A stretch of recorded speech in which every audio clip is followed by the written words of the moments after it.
Okay, so now we arrive at the fundamental theorem of calculus. Okay, this is called the first fundamental theorem. If f is continuous in a, b, then this function f, capital F, which is the integral between a and x of f, is differentiable in open a, b, and the derivative of capital F is small f. Okay, so let's see. We have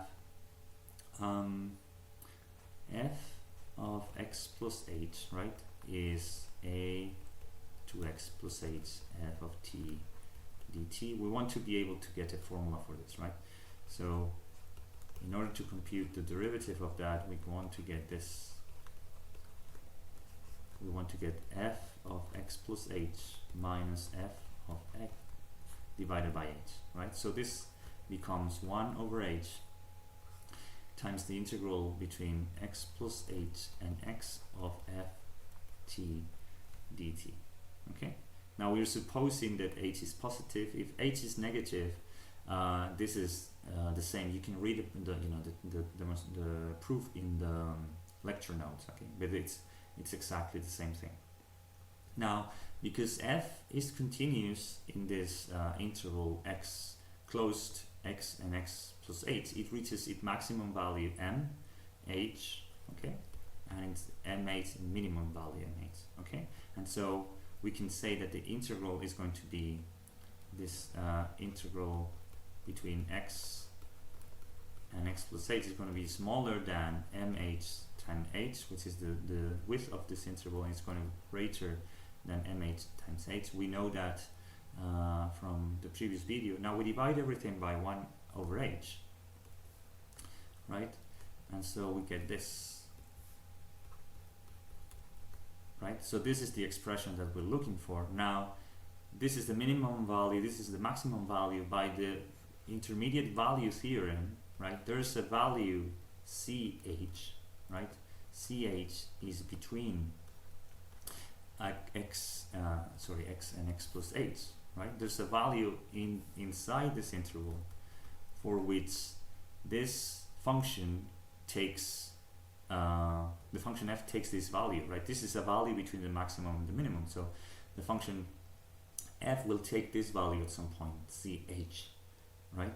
So this is equal to f at ch, right?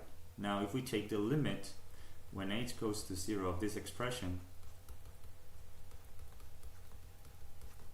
right, this is going to be equal to the derivative of f at x, right?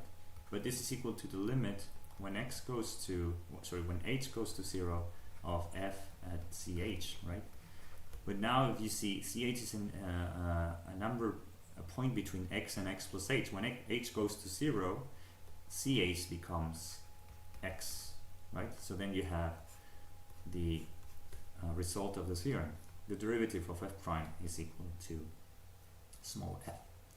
Okay, so now with this means that in order to find the integral of any function, we just need to find a primitive for it. Okay, which one? Well, it doesn't matter. Any primitive will do, and this is what the second theorem, fundamental theorem of calculus, says, and it's also called Barrow's rule.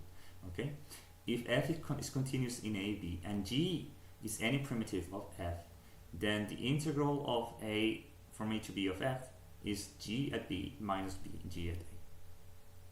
Okay, so the proof of this is f of x.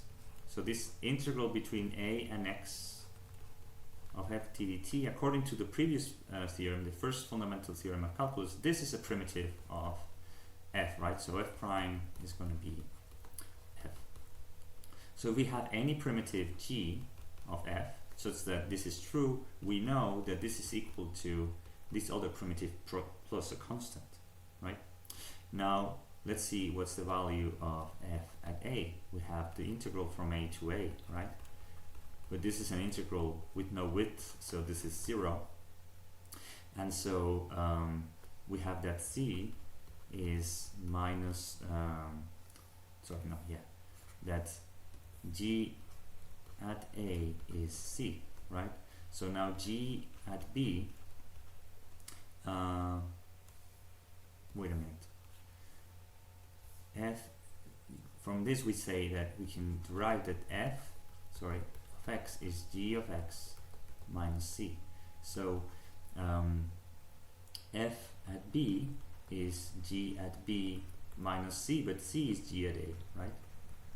So the integral between a and b, which is f at b, right? This thing is equal to this. And we have this statement of the theorem, right?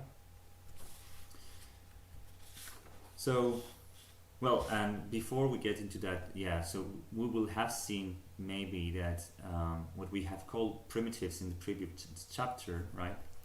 The primitive of a function like this, it's sometimes called the indefinite integral. And when you put the boundaries on it, then this is called the definite integral. Okay. But in fact, the relationship between these two things, okay, which is what we call primitives, is only true after we have seen the fundamental theorem. Okay.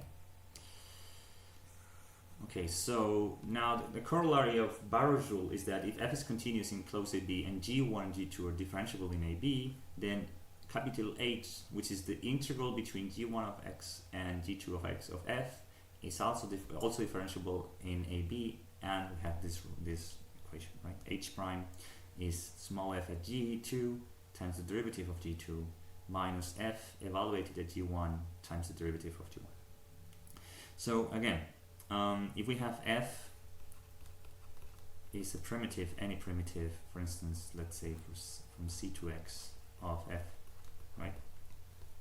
Then h of x is just f at g2, right, minus f at g1.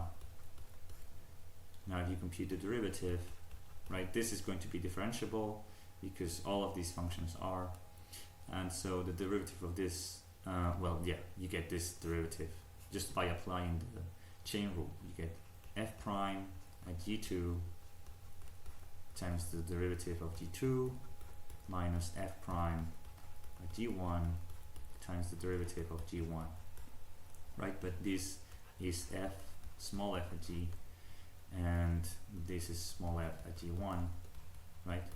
Because this is the derivative, yeah, of this.